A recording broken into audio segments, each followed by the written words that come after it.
Yeah, had breathing up in the summer. It's given him a confidence back, and yeah, he's done nothing wrong this season. I'm not sure he was at his best the last day he ran in January, but we were aiming to get him back to someone who was very best for March. Walk Folly improved enormously this season. He has improved enormously. It sort of astounded me a little bit, to be honest with you. I still think he's got it all to do, and he's got to improve again, but he might. And he missed the run in the game spirit. He had a minor setback. Yeah, minor setback. He's got over that now, and we're back in full work again, which is good. How much of a blow is it to miss a final prep run like that? I don't think it actually did any harm in the end to him, because he didn't go to Newbury and then come back and not run and go back again. So I think it might have worked out in his favour.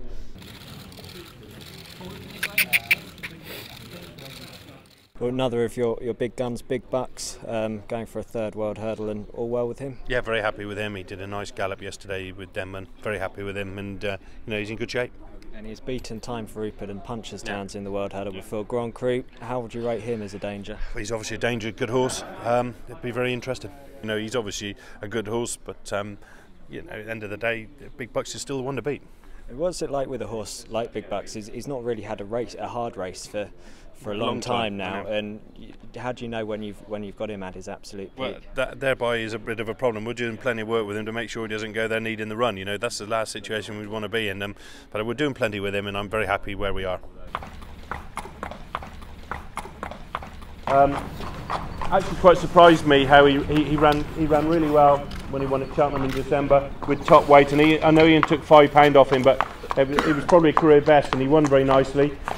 The new track is which the Ryanair suits him a lot better than the old track.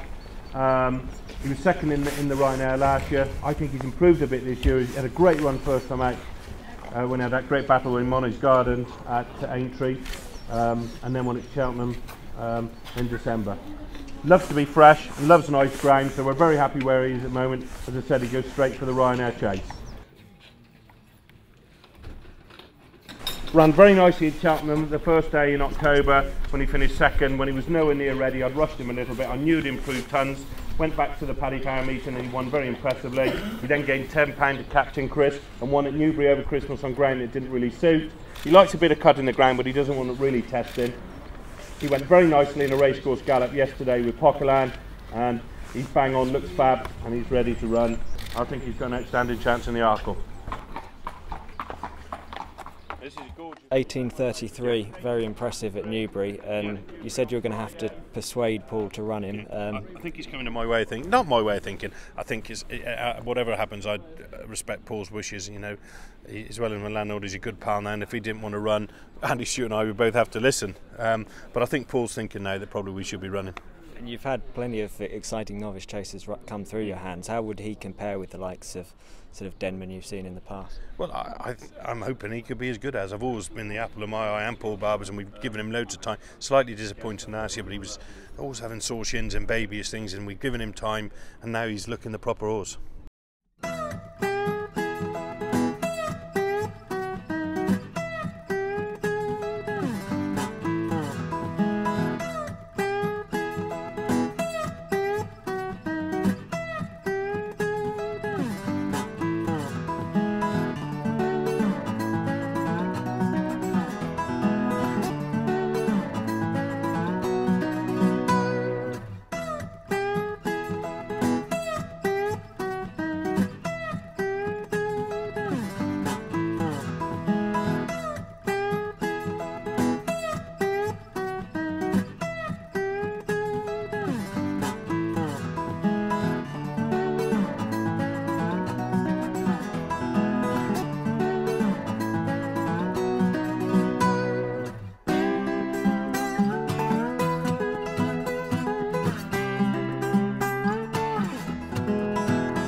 And finally, best bet of the week at Cheltenham?